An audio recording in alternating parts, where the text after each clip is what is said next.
여러분 안녕하십니까? 2022년 3월 26일을 맞아서 오늘도 기록된 하나님의 말씀을 통하여 우리에게 주시는 은혜를 받읍시다. 함께 나눌 말씀은 누가복음 23장 33절로 43절인데요. 제가 38절까지를 봉독하겠습니다.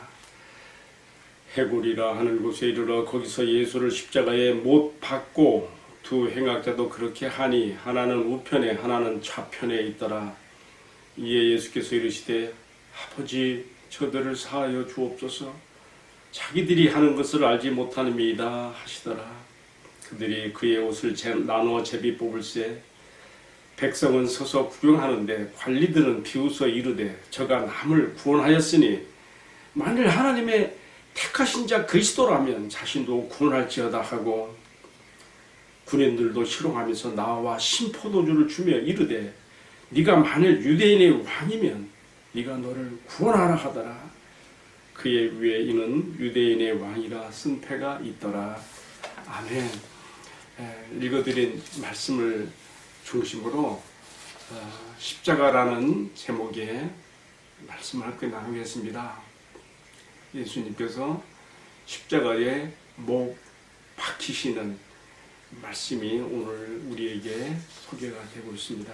저는요, 젊은 시절에 군에서 제대하고 나온 5명의 믿음의 형제들과 함께 중창단을 조직해갖고 곳곳에 교회들을 순회하면서 찬양하고 또 CBS의 새롭게 하소서에 출연도 해보았습니다. 그때 가장 많이 불렀던 찬양이 CCM 찬양 녹슨 세계의 못이었습니다. 그때 그 무리들이 예수님 못 박았네 녹슨 세계의 그 못주로 이렇게 시작되는 찬양이죠. 호흡을 잘 가다듬어서 맞춰서 부르면 그렇게 감동스럽게 전달이 되어서 많은 분들이 은혜를 받는 걸 보았습니다.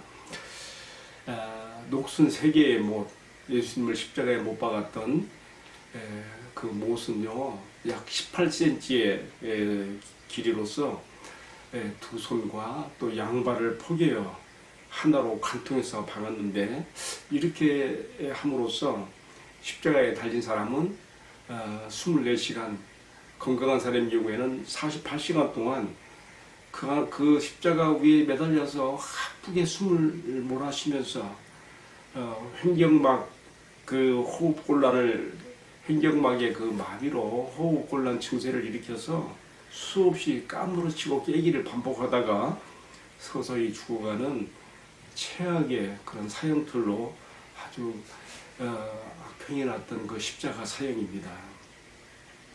이제 오늘의 말씀은요. 비아 둘로사 즉 고난의 길이라고 하는 예수님이 십자가를 지고 가시는 그 길을 우리가 앞선 말씀에서 구레네 사람 시몬이 대신 졌지요. 어쨌든 이렇게 해서 그 길을 지나서 갈보리 언덕 해골이라는 곳에 사형 집행장소에 도착해서 이제 거기서 십자가형을 당하게 되시는데요. 오늘 그래서 첫 구절을 이렇게 시작합니다. 해골이라는 곳에 이르러 거기서 예수를 십자가에 못 박고 두 행악자도 그렇게 하니 하나는 우편에 하나는 좌편에 있더라. 이렇게 되어 있습니다.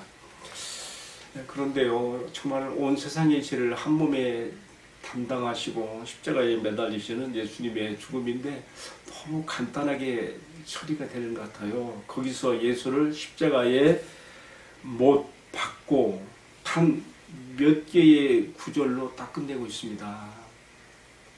그러나 우리가 성경을 읽을 때에 성경의 기록 방식은 언제나 그렇듯이 사실 그대로 팩트를 전달하는데 목적이 있기 때문에 여기서 느껴지는 감정은 각자의 몫이라고 생각을 합니다. 어쨌든 복음서에서 이렇게 간단하게 거기서 예수를 십자가에 못 박고라고만 써있는 십자가의 못 박히심에 대해서 그러나 이제 구약의 시편이나 선지서에서는 아주 정말 리얼하게 그 십자가에서 당하시게 되는 고통의 아주 깊은 그 내용들을 우리가 읽어볼 수가 있습니다. 시편 22편에서 우리가 그 십자가 고통과 슬픔의 깊이를 느낄 수 있고요. 또 이사야 53장에서 어쨌든 이렇게 성경의 시편과 선지자들의 글에 예수님에 대해서 십자가의 죽으심에 대해서 말한 것들을 우리가 참고하면서 이 복음서에 간단하게만 기록되어 있는 팩트의 이야기를 이해할 필요가 있습니다. 그런가 하면 신약의 복음서와 사도행전을 지나서 서신서에 들어가면 예수님의 십자가의 못 박히심, 십자가에 달려 죽으심, 여기에 대해서 해설하고 설명하는 그러한 그 의미로서 십자가가 우리에게 잘 이해되도록 가르치고 있는 것을 볼 수가 있습니다.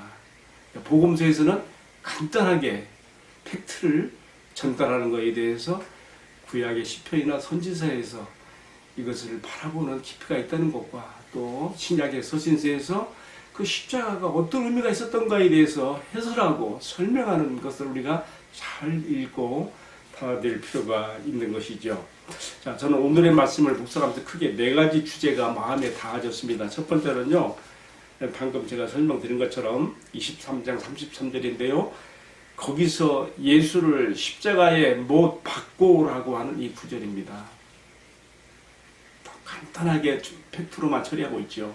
두 번째는요, 예수님이 십자가에 달려서 맨 먼저 하신 말씀 7마디 말씀하셨죠. 가상칠언이라 그러는데 그 첫 번째 말씀이 23장 34절에 아버지여 저들을 사하여 주옵소서, 용서하시는 기도를 하신 거예요. 세 번째는요, 십자가 아래서 관원들이 그리고 군병들이 심지어는 자기 옆에 매달려 있는 행악자까지도 네가 하나님의 택하신 자라면, 그리스도라면, 유대인의 왕이라면 뛰어내려서 너를 증명해 보라고 하는 그러한 사탄의 끈질긴 그러한 시험이 있었다는 거 생각해 보게 되고요. 마지막으로 예수님께서 우편의 강도에게 내가 오늘 나와 함께 낙원했으리라. 이 강도가 죽어가면서 아무것도 자기 구원을 위해서 할 수 있는 것이 없지요.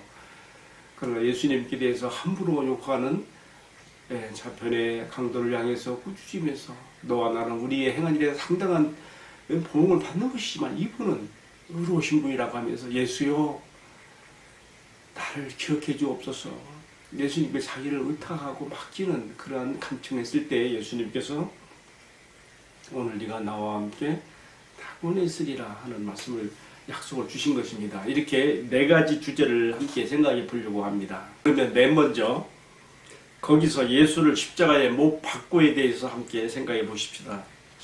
베드로 사도는 이 십자가의 의미가 무엇인가에 대해서 잘 설명하면서 특별히 베드로전서 2장 24절에 이렇게 말했습니다. 친히 나무에 달려 그 몸으로 우리 죄를 담당하셨으니 이는 우리로 죄에 대해서 죽고 의에 대하여 살게 하려 하심이라.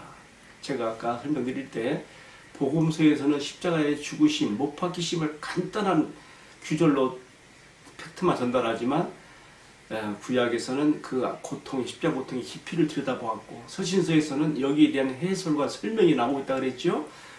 지금 베드로 사도는 우리 주님 예수 그리스도의 십자가의 달리심이 어떤 의미가 있는 것인가를 이렇게 설명하고 있는 것이죠. 친히 나무에 달려서 그 몸으로 우리 죄를 담당하였으니 이는 우리로 죄에 대해서 죽고 의에 대하여 살게 하려 하심이라. 아멘. 그런가 하면 이방인의 사도로서 선교사로서 한평생 바친 사도 바울은 이렇게 말했습니다. 그리스도께서 우리를 위하여 저주를 받은 바 되사 율법의 저주에서 우리를 속량하셨으니 기록된 바 나무에 달린 자마다 저주 아래에 있는 자라 하였습니다. 갈라디아 3장 13절에서 바울도 이처럼 십자가의 의미가 무엇인가를 우리에게 설명합니다. 자, 여기서 베드로나 바울 모두가 다 예수님이 처형 당하시는 방법이 무슨 세례 요한이 그 목을 잘리는 참수형 같은 것으로 죽는 것도 아니고 또 스데반 집사님 같이 돌에 맞아 죽는 것도 아니고 나무에 달린 나무로 십자가에 달려 죽으신 것에 대해서 초점을 두고 있어요. 왜 그럴까요?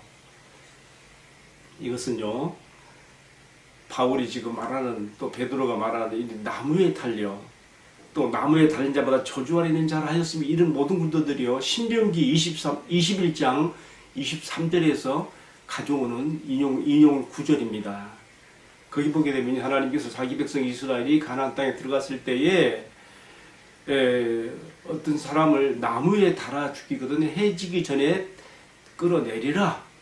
왜냐하면 시체로 인하여서 그 땅이 더러워질까 함이라. 왜냐하면 나무에 달린 자마다 저주를 받아 죽은 것이기 때문이다. 이렇게 말하였거든요. 그러니까 왜 예수님이 참 수용도 아니고 돌에 맞아 죽는 것도 아니고 왜 하필이면 나무 십자가에 달려 죽으셔야 했던가? 그 의미를 여기서 우리에게 전달하고 있는 것이죠. 우리가 받아야 될 하나님의 진노와 심판, 저주를 받은 자, 나무에 달린 자, 저주받은 자라 했지 않습니까? 우리가 받아야 될 모든 진노의 저주를 주님께서 그 한 몸에 담당하시고 죽으신 것에 대한 설명을 이렇게 하는 것으로 우리에게 전하고 있는 것이죠. 또 한 가지, 오늘 첫 번째 구절에 두 행악자도 그렇게 하나는 우편 하나는 좌편에 그렇게 같이 달려 죽은 것을 얘기하고 있습니다. 이 말씀 역시 그냥 쓰이는 게 아니죠. 이사야 53장 12절 말씀 보면 저가 범죄자 중에 하나로, 행악자 중에 하나로 여김을 받게 되리라고 하는 그 예언이 이렇게 성취가 된 것이죠. 예수님이 두 행악자 사이에서 죽으신 것은 그가 의로우신 분으로서 우리의 죄로 인하여 행악자주로 하나로 그렇게 달린 것을 이렇게 설명하고 있는 것입니다. 우리가 지금 예수님이 달리신 십자가가 어떤 그 의미가 있는 것인가에 대해서 제가 좀 간단하게 베드로의 글과 사도 바울의 글로만 인용했는데요. 우리가 서신서에서 많이 볼 수 있습니다. 여러분 더 많이 참고해 보시기를 바랍니다. 자, 예수님께서 이제 십자가에 달리신 가운데 두 번째 생각해 보는 주제는요, 가상칠언 7마디 남기시는, 십자가상에서 7마디 말씀 남기시는 가운데 첫 번째가 저들을 용서하여 주옵소서라고 하는 것입니다. 여러분, 세상에서 가장 쉽게 할 수 있는 말이면서 사실은 가장 큰 대가를 치러야 되는 게 용서해 주는 거예요. 왜냐하면요, 용서를 해주게 될 때 말로만 게 되는 것이 아니고 내가 용서해 주는 사람으로부터 당연히 받아야 되는 그러한 어떤 권리, 그러한 내가 다 그냥 손해를 감수하고 담당하는 것이기 때문에 그렇습니다. 그 예수님께서 용서에 대한 이야기를 하실 때, 그래서 일반 달란트 빚을 진 자에 대해서 빚을 탕감해주는 그런 이야기를 하시면서 채권자와 채무자의 관계로 말씀하신 것이 이런 것입니다. 그만큼 용서해 준다는 것은 용서 받는 사람의 모든 채무를, 빚을 용서해 주는 사람이 손해를 보고 감수하고 감당해야 되는 입장이기 때문에 용서가 그렇게 쉬운 것이 아니죠. 여러분, 창세기에서도요, 요셉이 자기 형들을 용서할 때 그래 형님 용서가 그렇게가 아니에요. 정말로 그 형들이 변화가 됐는가를 테스트하고 시험하면서 마침내 그들을 끌어안고 함께 방송되고 하며 용서하게 되는 장면을 보지 않습니까? 너무 쉽게 이렇게 하는 것이 아니라 그 말이죠. 하나님은 사랑의 하나님이시기 전에 공의의 하나님이십니다. 그래서 사랑의 하나님이시기 때문에 우리 죄를 그냥 그대로 덮어주고 용서하고 넘어간다면 하나님의 정의, 하나님의 공의가 손상을 받게 되는 거예요. 그 하나님이 더 이상 아니신 거예요. 하나님의 딜레마가 여기 있었습니다. 그의 공의도 살리시면서 우리를 불쌍히 여기시는 그의 사랑도 함께, 두 가지 공의와 사랑을 함께 충족시킬 수 있는, 만족시킬 수 있는 것이 무엇인가에 대해서 결국 자기 아들을 십자가의 희생제물로 달려 죽게 하신 가운데서 하나님의 지혜가 거기서 빛났고, 거기서 하나님의 영광이 나타났고, 우리를 향한 그의 구원의 넉넉하심이 그래서 드러나게 된 것이죠. 자기 아들의 생명을 내오시는 핏값으로 그의 공의를 만족하시고 중앙제하 가운데 우리를 구원하심으로 그의 사랑을 나타내 보이셨습니다. 과연 주님의 십자가는 하나님의 지혜로 자랑이며 영광이 됩니다. 이것은 그냥 된 게 아니죠. 십자가에 달리신 예수님께서 아버지여 저들의 죄를 용서하옵소라고 하는 예수님께서 묵짐을 풀어 제끼는 용서의 기도를 하셨기 때문에 하나님의 용서의 은혜가 강물처럼 우리에게 흘러 들어온 것이고 우리가 죄사함의 은총과 하나님의 자연의 축복을 받고 그 앞에 우리가 나가게 된 것입니다. 이것은 오늘 동일한 것이죠. 우리가 땅에서 풀면 하늘에서도 풀리고 땅에서 매면 하늘에서도 매인다 그러지 않습니까? 용서의 문제는 그렇습니다. 내가 다른 사람을 용서하기로 결심할 때에 예수님 십자가에서 보이신 그 용서의 정신처럼 내가 거기에 대한 모든 손해를 모든 그 고난을 포기하고 내가 감수하고 감당하는 그 입장에서 하는 결단이 필요하고 여기서 용서가 나오게 되는 것이죠. 예수님께서 십자가 위에서 가상 7원의 첫마디로서 아버지여 저들의 죄를 용서하옵소서 그 기도가 있었기에 오늘 하나님의 사랑과 용서가 우리에게 들어오게 되었습니다. 또 한 가지 예수님의 이러한 용서의 정신을 그대로 본받은 스데반 집사도 그가 돌에 맞아 죽을 때에 아버지요 저들의 죄를 용서하옵소서 예수님과 똑같은 기도를 했어요. 그 기도에서 누가 변화가 됩니까? 그 돌로 쳐 죽이는 그 자리에 책임자였던 사울이 바울로 바뀌는 놀라운 역사가 이제 스데반의 순교 이후에 나타나서 그가 열매를 맺게 되는 것을 보게 됩니다. 여러분 용서는 참 우리에게 큰 은혜와 축복을 가져오는 것입니다. 우리 집안 얘기인데요. 우리 동서 우리 아래 동서가 대전에서 한 200명 모이는 교회에 모기를 했는데 그 동서 얘기를 들어보니까 이런 얘기를 해요. 본래 고향이 서산인데요. 집안이요 큰 빚을 지고 도망쳐 나왔어요. 대전으로. 그래가지고 대전에 와서 서산에서 떠나가지고 대전에서 그냥 채권자를 딱 이제 딸 돌리고 살고 있는데 세상에 원수는 연애몽당에서 만난다고 딱 대전에서 우리 동서가 그 채권자를 만난 거예요. 깜짝 놀랐겠지요.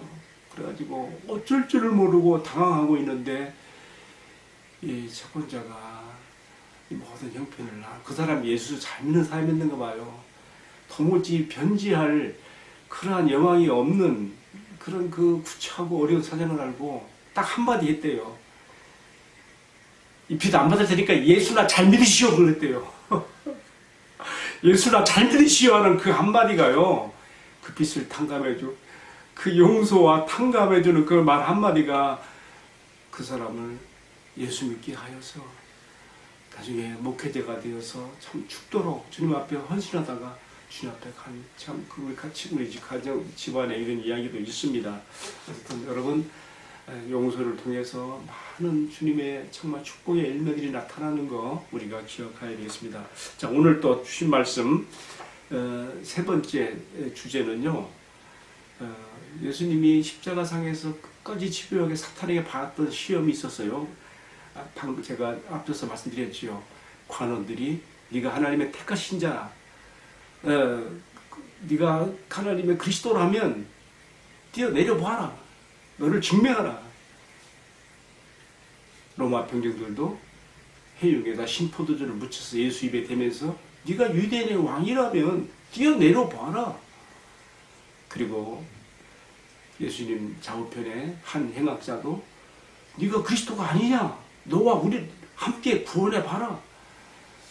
집요하게 그렇게 유혹 시험했습니다. 여러분 그런데요 예수님께서 그래 내가 증명하마 하고서 십자가에서 만일 예수님이 십자가에서 뛰어내리셨다면 어떻게 됐을까요? 어떻게 됐을까요? 성경에 기록된 대로 이루어지는 우리의 구원은 될 수가 없는 것이죠. 예수님은 성경에 자기에 대하여 기록된 그대로 자기 백성, 우리의 구원을 위해서 그가 순환의 종으로서 그렇게 희생되시고 모든 수욕과 고통을 참으시며 끝까지 십자가에 매달려 계심으로써 우리의 구원을 이루어 주신 것입니다. 여러분, 예수님의 십자가에서 떼내릴 만한 그런 권능이 없어서가 아니라 온갖 조롱을 받으면서도 그대로 매달려 있었던 것은 바로 나 같은 유인의 구원을 위해서 하시며 성경에 기록된 대로 순환의 종으로서 아버지의 뜻을 온전히 그렇게 이루신 것입니다. 때로 우리가 정말 예수님이 십자가에서 바보처럼 아무런 능력도 권세도 행사하지 못하시고 매달려서 죽어가신 것처럼 때로는 우리가 그렇게 주의 종들이 그렇게 되어야 될 때가 있습니다. 내가 내 힘으로 내 어떤 능력으로 나의 어떤 재주로 뭘 해보려고 하면 안 되는 그런 상황이 있습니다. 그냥 그대로 그 자리에서 내가 당하고 내가 그대로 머물러 있고 그대로 내가 그 모욕과 조롱을 감수함으로써 하나님이 역사하시는 놀라운 일들이 얼마든지 있다는 것을 우리가 예수님의 십자가에 그대로 매달려 계시면서 우리 꼭 기억해야 되겠습니다. 마지막으로 하나만 더 말씀드리겠습니다. 예수님은 십자가상에서 우편의 강도가 나를 기억해 달라고 하는 주님의 나라에 이를 때에 나를 기억해 달라고 하는 그 간청을 들었습니다. 이 우편의 강도는 예수님의 그 십자가에 달리신 모습을 보면서 뭔가 마음에 큰 그런 감동과 깨달음을 받은 것 같아요. 예수님이 어떤 분인가를 알았던 것 같아요. 그 당신의 나라 임할 때 나를 좀 기억해 주옵소서. 예수님이 그 살인자의 그 행악자의 간청을 그대로 받아주셨습니다. 그의 죄에 대해서 하나 물으신 것이 없습니다. 다만 그가 나를 기억해 달라고 하는 그 한마디에 그래 오늘 네가 나와 함께 낙원에 있으리라 하는 놀라운 구원의 보장과 약속을 주셨습니다. 그러니 예수님 이후에 낙원에 천국에 들어간 첫 번째 사람이 누구겠습니까? 바로 예수님 우편에서 죽어갔던 이 행악자입니다. 그는 자기의 구원을 위해서 자기가 뭔가 할 수 있는 기회가 더 이상 없었습니다. 죽어가는 그런 시간 아닙니까? 그러나 예수님을 바로 알고 바라보고 의지하며 예수님께 기대했던 그 믿음이 주님의 마음에 닿아졌고 주님은 그에게 구원을 보장해 주셨습니다. 사랑하신 여러분, 우리는 여기서 우리의 구원은 우리의 행함과 의로움으로 말미암지 아니하고 이렇게 구원할 자가 없지요.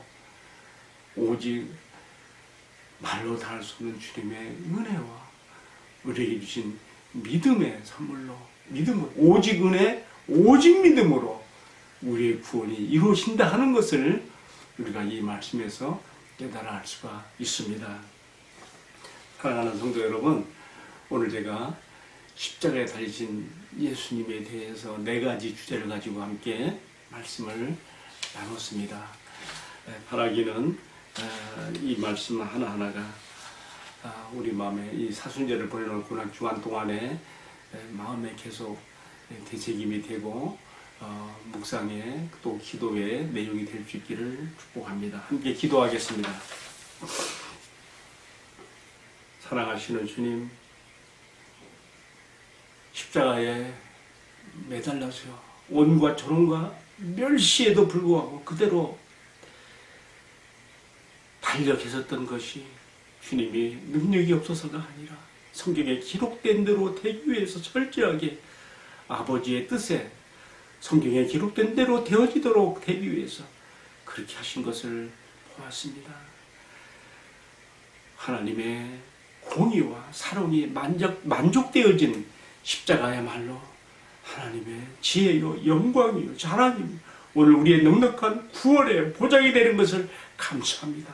이 십자가 든든히 붙잡고 날마다 이기며 나가게 하시고 이 십자가의 도를 따르고 실천하는 저희들을 될 수 있도록 은총을 베풀어 주시옵소서. 이 모든 말씀을 존귀하신 우리 주님 예수 그리스도의 이름으로 기도 올리옵나이다. 아멘. 예, 마쳤습니다. 감사합니다. 사순절 기간 동안 늘 말씀과 기도 가운데 더욱 주님 앞에 다가가는 축복의 시간 되기를 기원합니다.